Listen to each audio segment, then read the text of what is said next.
We're talking about people in their 30s and 40s that are selling because of fear. Jason, what's your take on that? I think we have to have a massive shift in how we think about practice ownership today and how we think about how we're interacting with our employees. Because you're right, we have a lot of owners who have painted themselves into a corner by giving their employees everything that they think they want, and they still leave. We give it all to them, and we still end up with the resignation letter on our desk.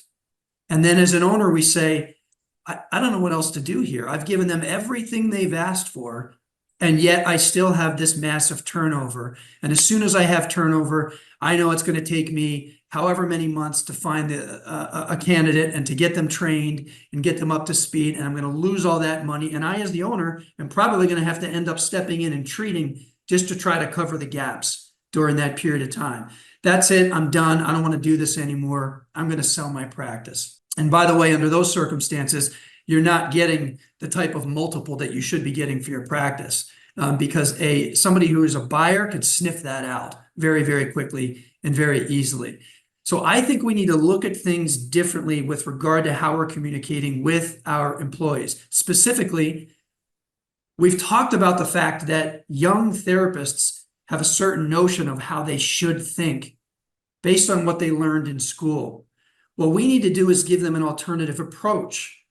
Here's an example. What about giving therapists a guarantee of opportunity and potential, but not guaranteed income itself? So as the owner, what I'm going to do is give you the opportunity to be as successful as you'd like to be, but you have to walk down that path. You have to pull the levers. You have to do whatever's necessary to be as successful as you'd like to be.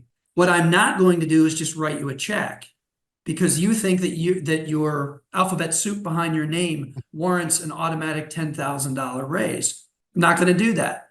We're going to pay you according to what you're generating for the practice, what you bring, your unique skills, the fact that you're bringing in patients that we would not otherwise be able to see.